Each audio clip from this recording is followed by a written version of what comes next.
Hello, welcome again to Tim Scott Uncancelled with me, Tim Scott. It's great to have you with us today. Whoever you are, wherever you are, and however you're joining us for another episode here on Unprecedented TV with Len Opik and on my show, Tim Scott Uncancelled. This is the show where we go behind the news, we go behind the front pages, and the kind of stories that they don't always want you to hear about. So today we're concentrating on Reform UK. That will not be the same every episode. We're not going to just become a party political broadcast every time for one particular party. But today we're looking at Reform UK. We'll have other diverse voices as well. And as ever, we have a guest, and I'll introduce the guest in a minute. Our guest today is Alan Cook from Reform UK, from Bexley, on the southeast London Kent border. I know he has a few things to say about that, and he has the distinction of being Reform UK's first elected councillor for Greater London. We're also going behind the news where we've got a really interesting opinion poll showing Reform with a really good lead and the Uni Party, Labour and the Conservatives in serious trouble. We're going to be looking at how some people reckon that the BBC needs to be protected from Nigel Farage. We're going to be looking at train fares going up again whilst the service declines and Labour threatens to nationalise them all. We're going to be looking at migrant housing. That's a story that's going to run and run. We're going to be looking at facial recognition software. Do you trust the authorities with this kind of information? I hope I don't get nicked for some poor bloke who has the misfortune to look like me. And last but not least, we will be looking at what is claimed to be the decline of the great British pudding. But enough from me, and it's now time to bring in our guest, Councillor Alan Cook from the Reform Party, just joining us now. Good morning, Alan, and thanks for joining us. Good morning, Tim. It's a pleasure to be here. And I need to correct you straight off. I'm a councillor for the London Borough of Bromley. Bexley is actually next door. Okay, but is that in Greater London? It is, yes. So you said I was in Bexley, but actually it's Bromley. My apologies, Bromley. I'm getting my Bromleys and my Bexleys mixed up. Okay, Bromley, of course. Now, I mentioned at the top of the show that you've got a particular view about the great borough of Bromley and whether it should be in London or whether it should be in Kent. Just tell us about that. Well, I've got a lot of views about Bromley, but one that I raised during the campaigning period was the fact that, Bromley is only brought in to the GLA recently, in the last 63, I think was the year. And before that, obviously, we were part of Kent. And now that we actually have a mayor who's quite active and unfortunately not active in a good way, and a lot of people in these suburbs are feeling the pinch of this guy a little bit more than they ought to, because what I've said basically is that the policies that may actually work and may be a good fit for inner London, for high density living, for high density traffic, will not necessarily be a good fit for the suburbs where, Biggin Hill, you could take a picture and you won't see a house or a car in that picture. It's just rolling fields.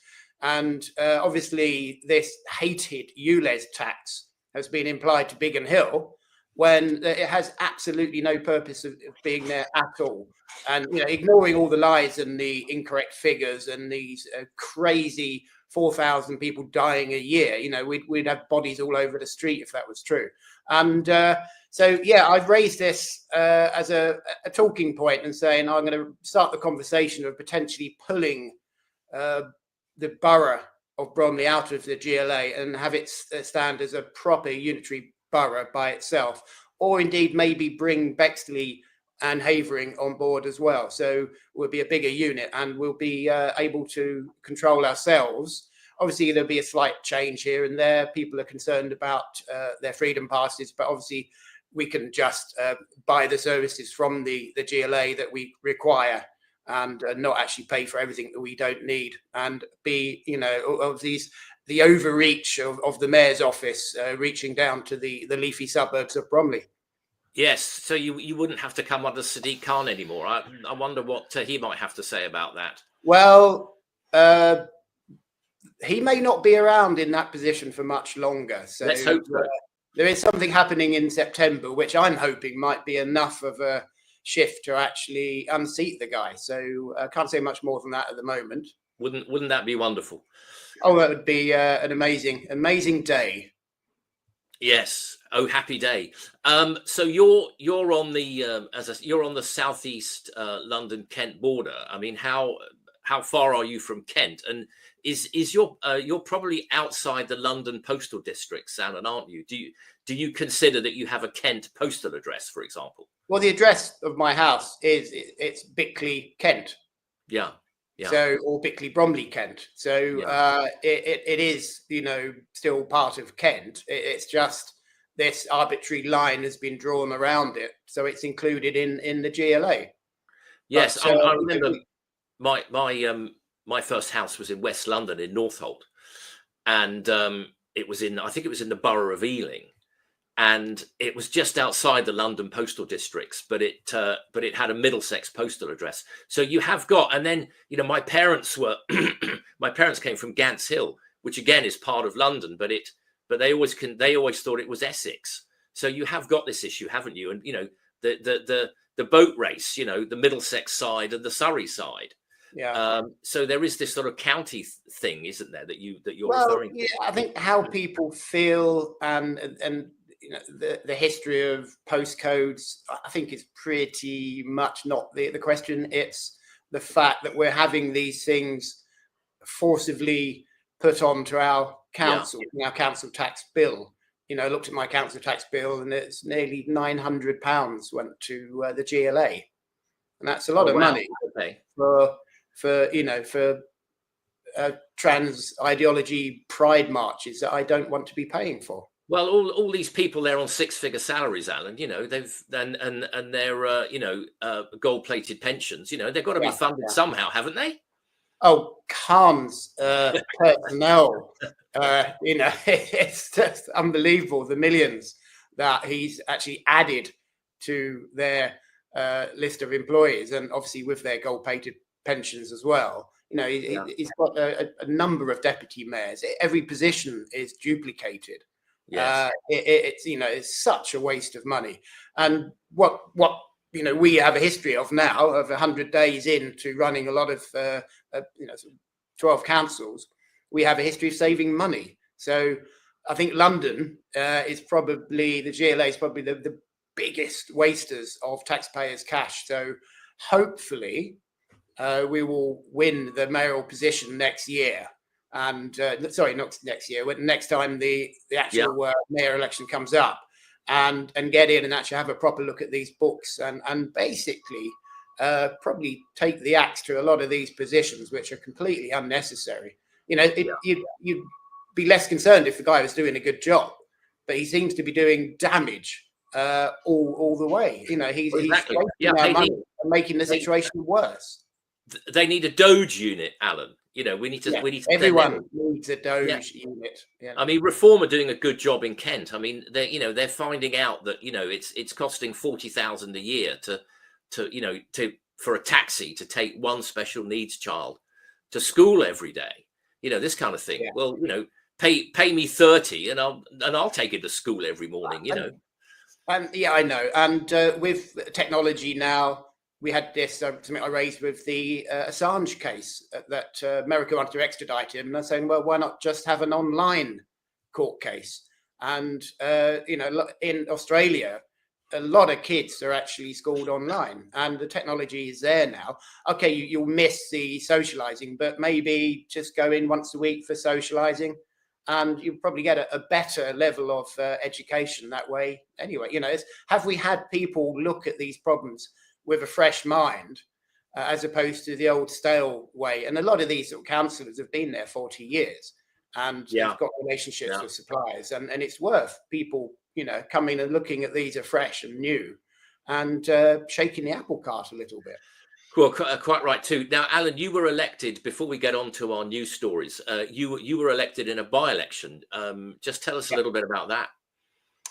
Well, it's sad to start with. There's a gentleman called Jonathan Laidlaw who unfortunately passed away, which created the need for a by-election. Yeah. And he was a great advocate for reform. He started coming. He was an independent, but he started coming to all of our meetings. And unfortunately, the week I was due to sit down and have a coffee with him, he actually passed away. So we had a by-election. It's in a very sort of strong Tory area. There's 3 councillors in that ward, and Jonathan actually started off as a Tory councillor, so he did, the Tories won the 3 seats in that ward last time round, and so they were very much expecting to win this. They threw everything at it. The amount of times I saw the leader of Bromley Council out, who's a Tory, leafleting and canvassing, so every time I went out I bumped into him. So everyone was out there doing their work, doing their bidding.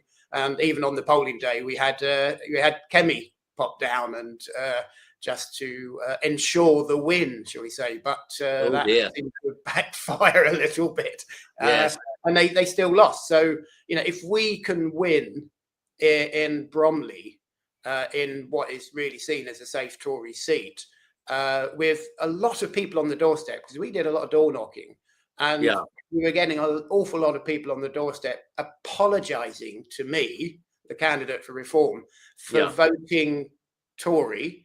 And they said, you've got our vote at national level, that's secure, don't worry about that. You've got our vote there. But actually at a local level, we're still going to vote Tory. And so I was not going into the count with any sort of sense of a 100% win here, because of the history and what the Tories did there, and so many people saying that they're voting reform at the next general election. But I was quite surprised. It was a bit of a landslide, over 10% victory. So very happy. The room, the count itself, you've got a room full of Tory councillors, and all very jovial and friendly at the beginning. And the last 15 minutes, not a single one of them would look me in the eye. So so that was worth it, actually. All of the pounding of the streets was worth those last 15 minutes. Well, they loved you until you won, Alan. Absolutely, you're a good friend until the moment you beat them. Oh dear, yes. What this has done, I've knocked over the first Tory domino. Basically, what it means that there's nowhere which is Tory control that we can't win now. So they are concerned, and they need to be concerned. No Christmas card for you, Alan. I'll get a few.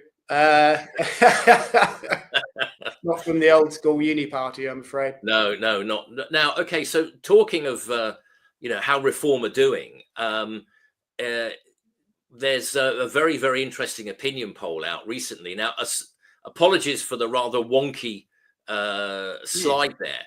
Now, this opinion poll, I mean, it really is interesting, because this is something like the 85th poll in a row that's got Reform leading. But I thought this one was, and to be fair, it is a little bit of an outlier. Or could it be more described as a harbinger of doom for the Uni Party, the Conservatives and Labour? Because we've got Reform on 33%. It's not the first poll to have them quite that high. But what's really interesting, Alan, is if you look at Labour and the Conservatives, I mean, they are both starting with a 1.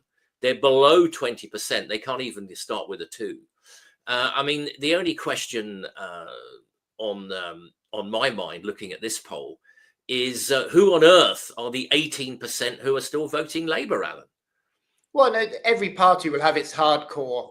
Wherever bad they do, they're always going to vote that way. And that's understandable. A lot of people aren't actually interested in politics, so they'll always have their hardcore vote. More surprising for me is when you say Uni Party, actually, I include the Libs and the Greens. And I refer to the Greens as Red Greens, because if you look at their policies, they're practically communists.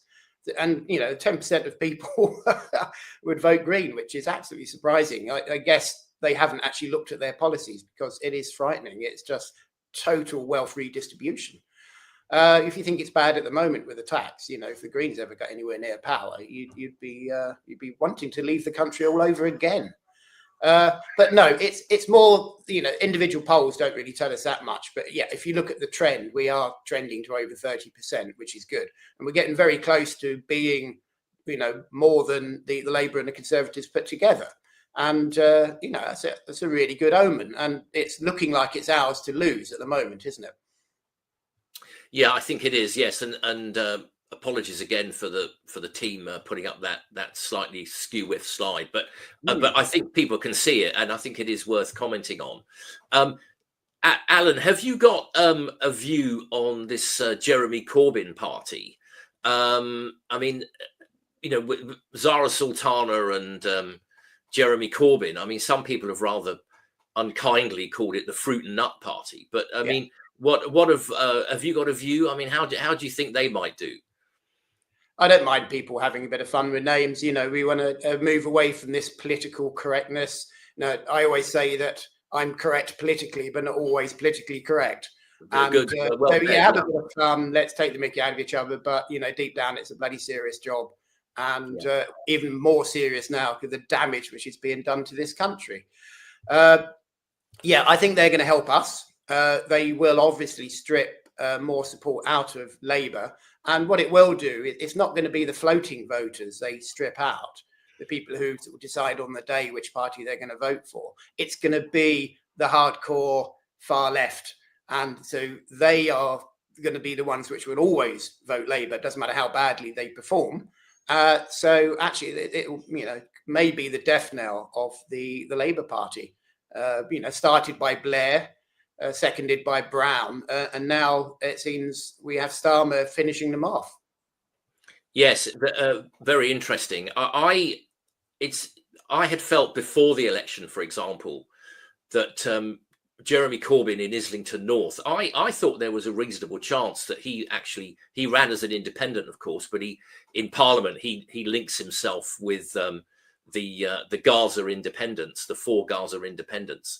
In fact, Richard Tice has commented on because Reform are in the row in front of them. He said it's a bit uncomfortable in Parliament. I don't know, maybe the favour's returned. He said it's a bit uncomfortable in Parliament having Jeremy Corbyn and the Gaza independents sort of so close to you, as it were. But I thought there was a reasonable chance that Jeremy Corbyn would hold his seat as an independent of Islington North, and that he, with a split vote, with Labour putting up a candidate as well, and that did IDS a favour as well in his seat, Ian Duncan Smith, because the Labour candidate who was ditched she ran as an independent and split the vote, and IDS got back in, which I was great to see.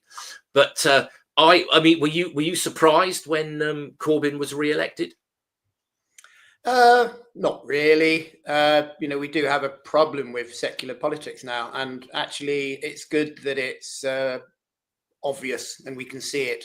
There's no actual real place for Gaza independence in English Parliament, and this sort of highlights the uni party and why I say that it's the 4 parties, the uni party, because all 4 of them are global socialists. And that's why Reform stands out. It's because we actually are UK centric. We're the only party that is saying we'll put this country first and we'll put the electorate first. All the others are not. And, obviously the Gaza independents aren't, and Jeremy Corbyn won't. He's very much a no borders, no country, no nations. He's a very dangerous man in politics, but he is. He's not like Starmer. He doesn't flip-flop. He doesn't change. And some people have compared Nigel Farage to Corbyn because, not of their politics obviously, but the fact that Nigel doesn't change. He says things 15 years ago which become true. And he's attacked for saying it, but then 12 years, 15 years later, it happens. So Corbyn is like that. You know what you get. With Starmer, you haven't got a clue, and it doesn't really matter because he may change his mind 10 minutes down the line. So yes, Alan, I agree broadly. I mean, I think part of the appeal of Corbyn, and he does have a following, and I think at the 2017 election, I thought he had a reasonably good campaign. You know, he appeared to adoring crowds, you know, chanting his name, which I always sort of, you know, I always found a bit creepy. You know, Yeah, I'm more a fan of his brother actually, who's a scientist. But you know, we need opposing forces in British politics. So you know, I don't agree with his politics, but I very much agree with him having a stand to air them. So you know, it's what we have at the moment is a problem with the far left being, you know, this program is called Uncancelled, and we have the hate and the racist mobs, you know, the hope not hate and the stand up against racism. They are pretty much the fascists of society of today, and they're running around looking for fascists, not realizing they are the fascists. So yeah, and they are angry, and they tend to be mask wearing, and they can be very violent.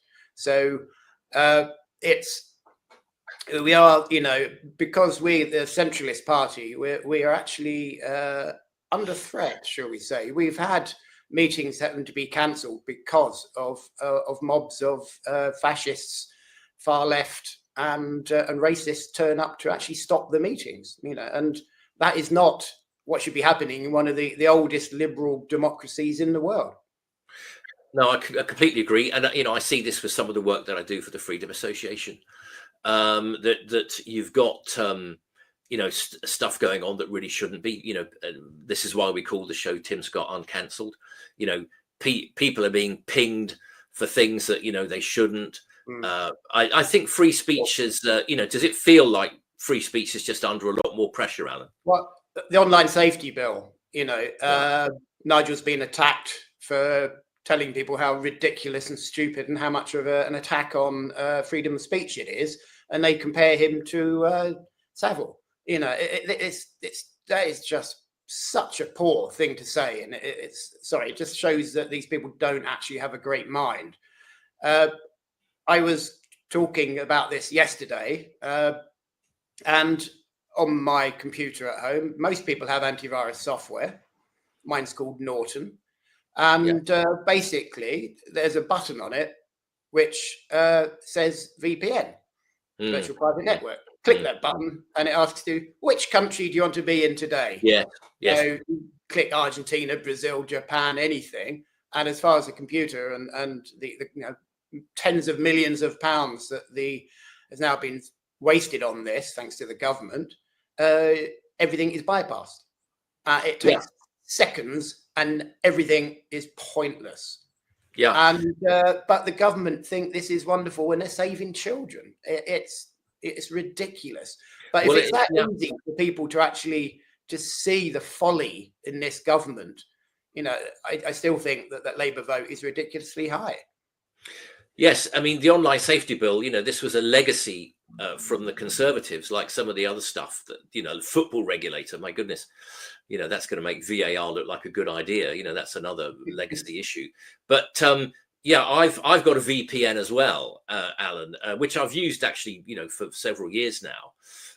And I recently had a sort of rather amusing incident where it showed me some options of where could I be listed. So I think I was listed as Glasgow. But it came up with, would you like to be listed in America? And I said, okay, well, I clicked and I said, well, what are the possibilities? And I noticed I could be listed as being in Gotham City.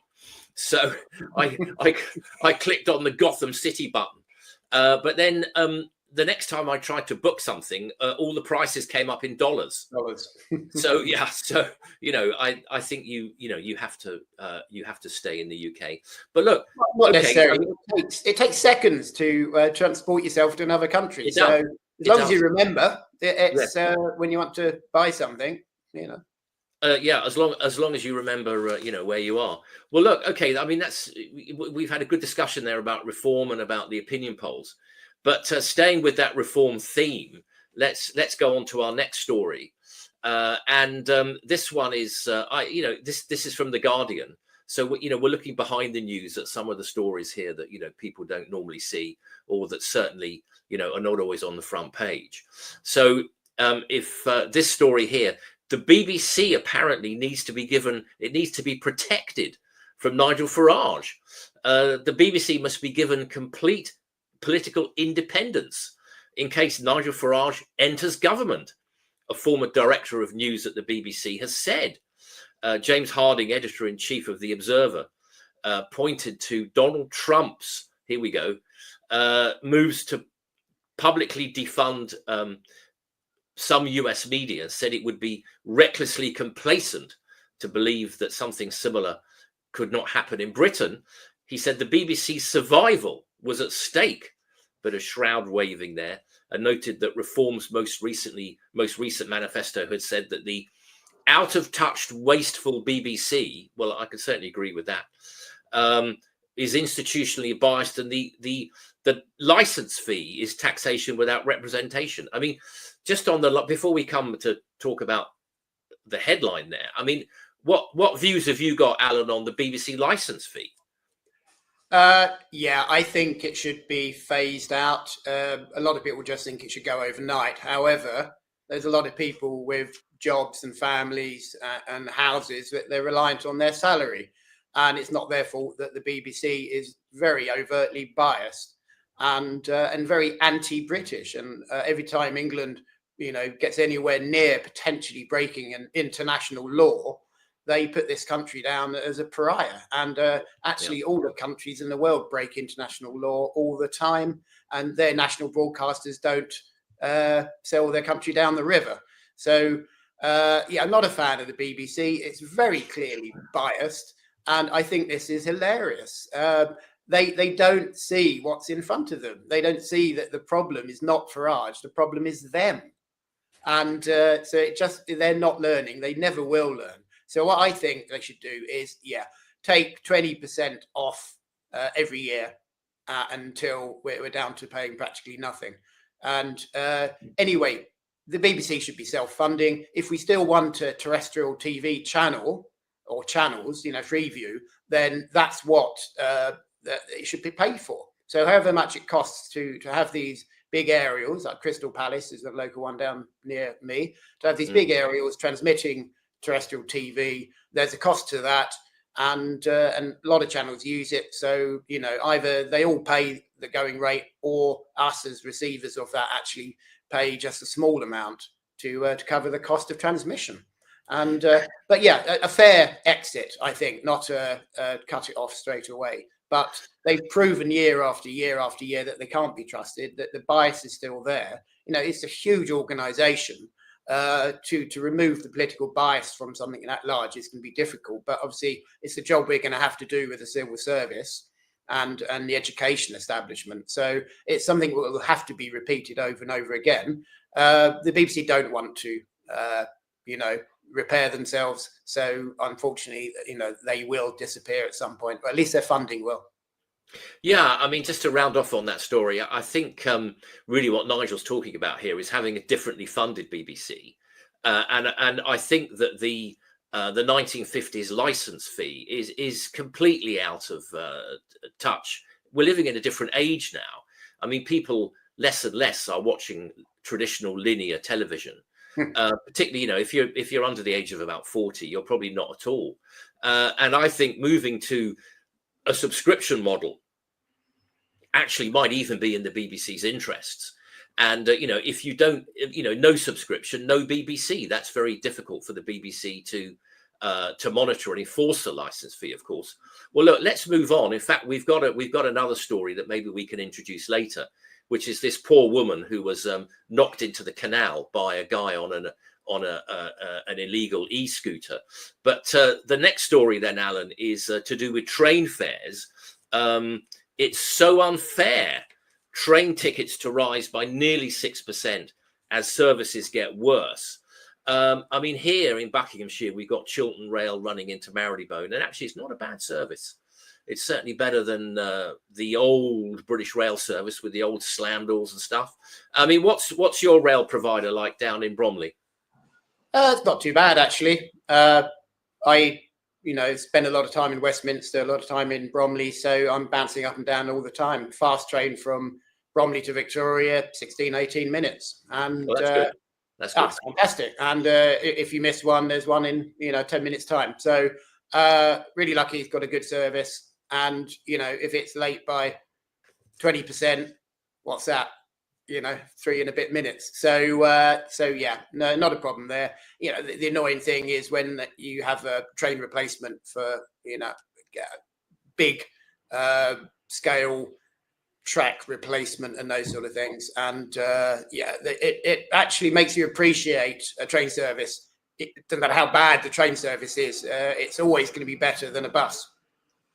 Well, yes, I mean, if there's 3 words in the English language that makes the heart sink, it's bus replacement service. And because and of course it has to stop at every single station. Yeah. And but it goes on to mention here about Labour nationalising. It says here Labour is nationalising operators as contracts expire with South Western Railways and C2C now already under, well, they call it public ownership. To me, that's a publicly listed company where you can buy the shares. I call it state ownership. And, really, I've got very little confidence that the service will get any better. And I think we should remember that it's just the trains that were privatized, and the passenger numbers did actually double after the train service was nationalized. But Network Rail have retained control of the network and the stations and everything. So when and I know people are a bit fed up with the service, but when you hear that you've got leaves on the track, points failure, engineering works have overrun, this is a failure of nationalised nationalised Network Rail. It's not a failure of the privatised train operating companies, and it's always very easy to. So there's a very interesting example there on the screen. I mean, have you got any confidence that your service will get any better if it's nationalised? No, the Labour Party couldn't run a bath, so it's going to get worse if it's nationalised. So, but the damage which is done by the Labour Party, it should be called Reform 180 actually, because we're going to reverse so much of the damage that the Labour Party is inflicting on the country. But given we don't have any control at the moment, so let's see how well they do. I don't have any great confidence in them. But the pricing structure, the RPI, and putting a percentage on top is mean, because if everything in your life is getting more expensive, automatically your train ticket will become more expensive plus a little bit as well. So actually, in reality, shouldn't it be the other way around? If you've got less money, if everything in your life is costing you more, don't put up the trains. It's look at it in that way, and it's quite mean. It's evil.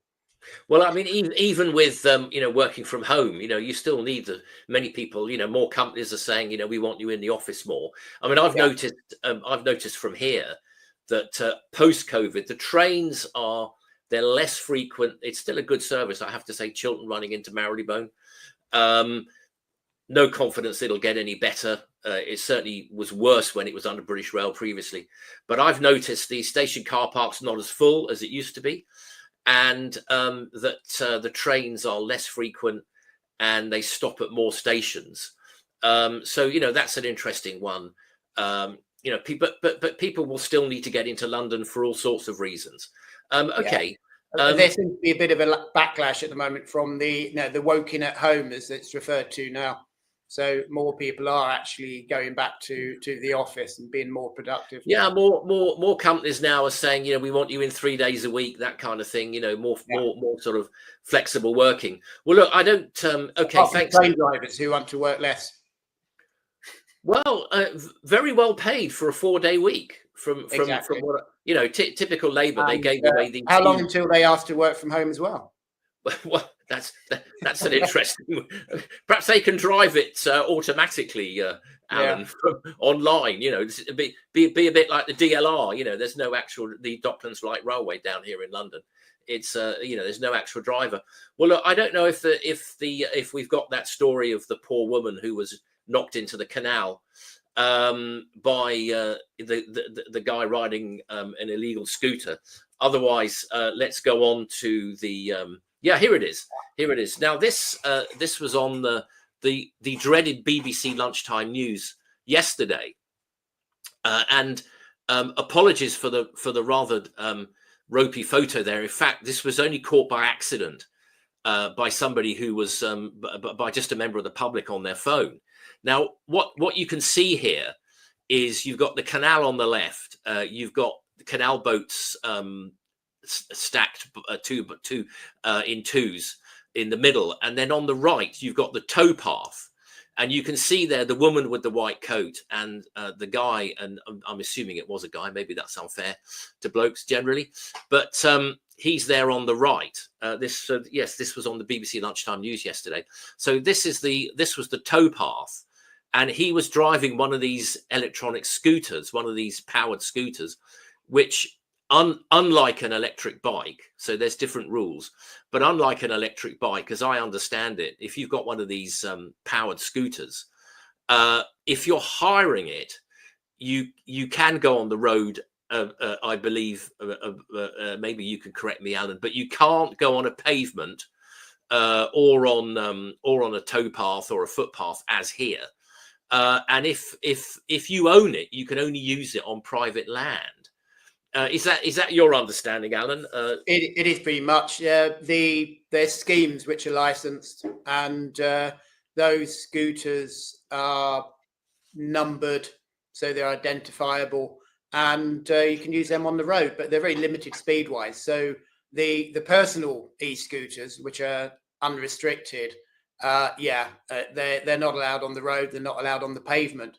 And I know the police like to get the easy, low-hanging fruit when it comes to getting crime, i.e. let's just police social media for hurty words. Yeah. Well, here's a really easy one for them. Yeah. Just basically confiscate all of the e-bikes and e-scooters. The electric-assisted pedal bikes are actually legal. Yes. But the ones which have a throttle are not. Yeah. And if you see your Uber Eats and your Deliveroo, they have great big mittens on the handlebar. Yes. And even in the summer, in the heat, they have these great big mittens, and that's basically to hide the fact that it's throttle operated, so you can't see that. Yeah. But this is such an easy thing for the police to actually tackle because it's happening day and night in the street. They're on the pavement, they're on the roads, they're highly dangerous. And it's only a matter of time before people are killed. And it's going to be children and dogs and the elderly are going to be killed. These things can do 40 plus miles an hour. Yeah, they can. I've put them in my road. And it's something I'm actually going to be talking to the local police about in my role as a councillor. I've seen one of these e-bikes go down Chatterton Road in Bromley, probably over 40 miles an hour. It's the acceleration of things is incredible. Now, in this case, I've been in town them used for drug distribution as well, so that people on your phone, you request your drugs of choice, and then an e-bike or an e-scooter turns up, the transaction is done, and then they're off. So it's very quick and they're very mobile. And it's something the police should be concentrating on and not policing social media. Now, in this case, Alan, the scooter was being. We must move on. We're going to have a quick trailer after this story. So just to finish off on this story, this was an illegally ridden scooter on the towpath or the footpath by the canal. The guy was bombing along. The poor woman was hit and knocked into the canal. Yeah. So she went right under. She was knocked flying. And guess what? The guy on the scooter, it didn't stop. He just bombed on, left her floundering in the canal. She was helped out of the canal by some good-hearted passers-by, and she referred this to the police. And as you say there, Alan, the police were just not. I mean, she could have drowned. Yeah. This is something because unless you've got good CCTV, it's going to be very difficult to actually get the guy. It is where they need to be proactive, and actually, it's such an easy thing to do. Go and stop them, get them now, confiscate these bikes and these scooters. Yeah, well, we must move on. I mean, a rather disturbing story there. Okay, we've got two stories left, but before that, there's a quick trailer about what else is coming up here on Unprecedented.tv.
Okay, good stuff. Welcome back to Tim Scott Uncancelled with our guest Alan Cook. Okay, so we've got about 10 minutes left. So some quick stories. We've got a very quick one. I think. I mean, this issue is going to run and run. Home Office in race to find alternative asylum housing. Have you got any of these hotels down your way, Alan? No, we haven't, luckily. And but there is a protest today outside an apartment complex, which is being used to fill, asylum seekers. There'll be, I don't know, hopefully it'll be a peaceful protest. I might pop down to just to have an overview to see what's going on down there. I haven't been to one before, but it's in my patch, so I will go and have a look. Yeah, I think there's a legitimate interest there, and I really do.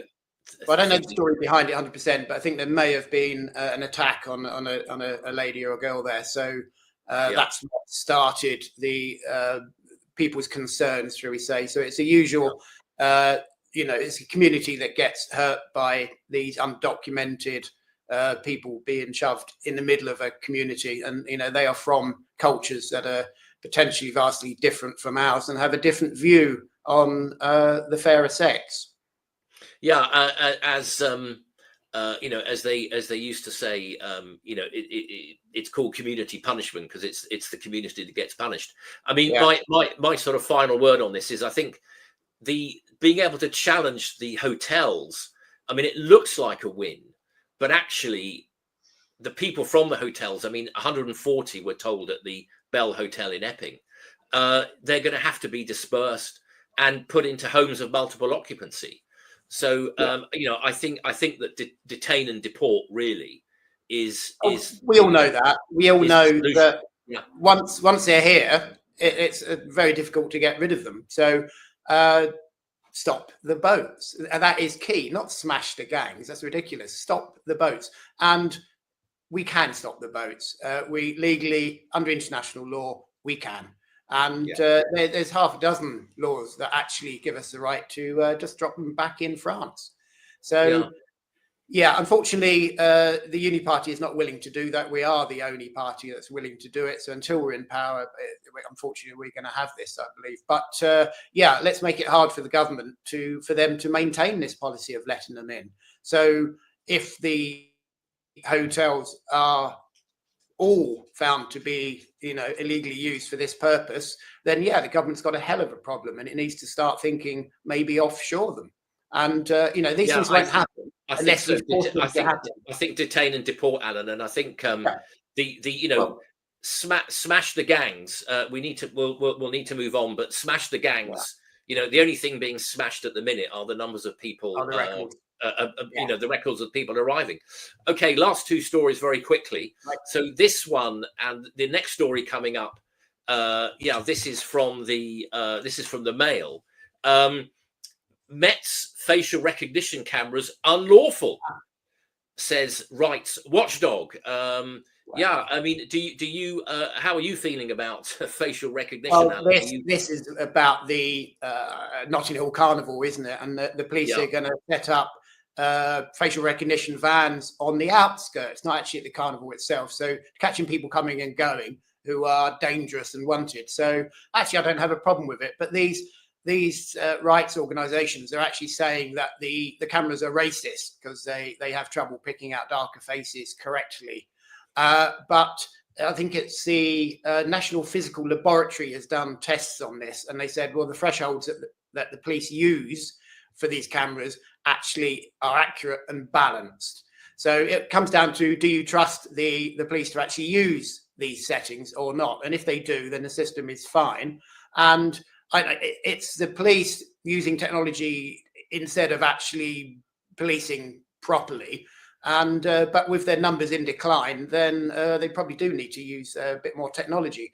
But I think these sort of groups that are complaining about this should actually invest a bit more time in trying to make a carnival that is unpoliceable. And that is Mark Rowley's words when he was interviewed, saying that why is this event even still happening? 60 police officers a year on average get assaulted, get injured at this event. People are stabbed, people are killed, and yet they're complaining that a facial recognition system may get it wrong for a small percentage of the time. What they should be doing is looking at the cultural issues, which is turning this event into a massive crime event. Yeah. Okay. And just on a more general point, I mean, I really am a bit concerned about this. I don't particularly trust the authorities with, frankly, with this sort of information. Okay. So before you move on, if this was a Women's Institute 3-day event in Notting Hill, then I don't think there would be any reason to have a facial recognition system set up there. But with the history of this event and the harm and crime that goes on there, then I think it's a proportionate use of the technology. Yeah, interesting that it should be deployed in particular circumstances. Exactly. I mean, my concern don't want it everywhere. Is at the thin end of the wedge, Alan, and they'll be using it, and there's fewer police. They'll see this as a sort of force multiplier. Yeah. So I mean, it says here, the use of live facial recognition technology by Britain's biggest police force is, in inverted commas, unlawful and not compatible with human rights laws, the Equalities Watchdog has said. Scotland Yard's rules and safeguards fall short of standards that could have a chilling effect on individuals' rights when deployed at protests says the Equality and Human Rights Commission. Okay, our final story, a slightly humorous one, I think. The decline of the Great British Pudding. Maybe we have that story coming up in a minute. This is the crumbles off. When you were growing up, Alan, in your home, did you get any of these puddings? Absolutely. My mum was a good cook, and she'd often make a crumble. And actually, people should. It's an easy thing to make. What is it? 4 ingredients. So flour, butter, fruit, and sugar, and that's it. So it's not difficult, and people should. And I think the English puds are the best puds in the world. The old suet puddings, jam roly poly with some proper homemade custard. Yes, my favourite. Good stodgy, hearty puddings. Yeah. And there's a pub in Down, actually, which is in the borough of Bromley, and called the George in Down Village. And I used to go there because they did cracking puddings. And I used to go there, have a pint, and I'd order a pint and a pudding. And then I'd order another pint and have another pudding. I didn't bother to have dinner. Very good. I kept on ordering puddings. So. Very good. So it was in the papers recently, the decline of the Great British Pudding. Apple crumble, as you quite rightly say, Alan, it's simple. It's one of the few things that I can actually make. And like you, I remember my mum, she used to do suet pudding and then put golden syrup on the pudding. And she used to do a chocolate floating pudding. But good. Okay, good stuff. Well, Alan, thank you very much for being our guest today. I think it's been a great show. We've covered a number of good issues. And well done on your election down in Bromley. And so, Alan, thank you. Thank you to the gallery and the team for running the show. So this is another episode of Tim Scott Uncancelled. Thank you for joining us. Thank you for watching. And we'll hope to see you next time. Thank you, folks.